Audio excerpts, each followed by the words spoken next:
Chris Rock has finally broken his silence on Will Smith slapping him at the Oscars. The comedian addressed the controversy at his sold-out show in Boston as part of his Ego Death tour. Like all of us, Chris said that he is still processing what happened last weekend. On top of Chris's reaction though, many new camera angles are coming out that show a different side to this story, and I think it's worth mentioning, but stick around to find out what Chris Rock's response was. For starters, footage that was seemingly filmed on a cell phone shows a reaction from Jada Pinkett Smith that the TV camera just didn't catch. I'm also trying to figure out what celebrity sat behind Lupita that could have recorded this. I think it was Jared Leto, but comment down below who you think recorded this video. In the new camera angle, we only see the back of Jada's head as she appears to lean forward and laugh when Chris Rock responds to the slap by saying, "Will Smith just smacked the out of me." She then can be seen looking over at her husband as he continues to rage on and yell at Rock to keep his wife's name out of his effing mouth. She didn't seem upset though, that's the main point here. She actually appeared to monitor Chris's reaction when she turned to face him after the slap, but also looked like she was clapping her hands and laughing for a second time after he described what just happened as the greatest night in the history of television. It's still unclear who filmed and then shared the footage, but it has since gone viral on Twitter. Jada also gave a brief reaction to the incident on Instagram when she posted this image that said, "This is a season for healing and I'm here for it." And Chris Rock's brother also took to Twitter to clear up any rumors that Will and Chris had reconciled. Right after the event, there were people saying that Diddy claimed Chris and Will made up that night, but apparently that never happened. In response to someone saying, "So Diddy was lying when he said Chris and Will made up that night and are good now?"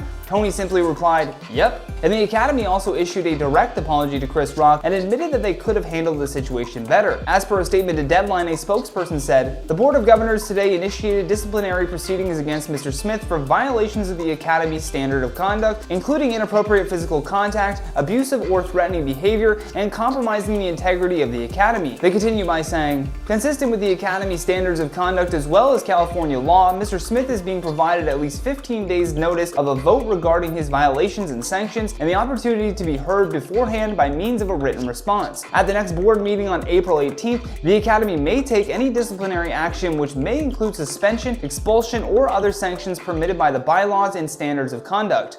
Adding, "Mr. Smith's actions at the 94th Oscars were a deeply shocking, traumatic event to witness in person and on television. Mr. Rock, we apologize to you for what you experienced on our stage and thank you for your resilience in that moment. We also apologize to our nominees, guests, and viewers for what transpired during what should have been a celebratory event. Things unfolded in a way that we could not have anticipated. While we would like to clarify that Mr. Smith was asked to leave the ceremony and refused, we also recognize we could have handled the situation differently." As Chris Rock made his first public appearance for his sold-out show in Boston, the front two rows actually gave him a standing ovation when he came out on stage. The 57-year-old comedian performed at the Wilbur Theater and opened by saying to the crowd, "So, how was your weekend?" clearly alluding to the incident on everyone's mind. After the crowd sat back down, he continued by saying with tears in his eyes, "Let me be all misty and I don't have a bunch of to say about that." He then added, "I had written a whole show before this weekend. I'm still processing what happened, so at some point I'll talk about that. It'll be serious. It'll be funny, but right now I'm going to tell some jokes." He also confirmed that he had not spoken to anyone despite what you may have heard. I'd love to hear your thoughts on all this though, because that's all the time we have for today. So stay classy, and I'll see you in the next one.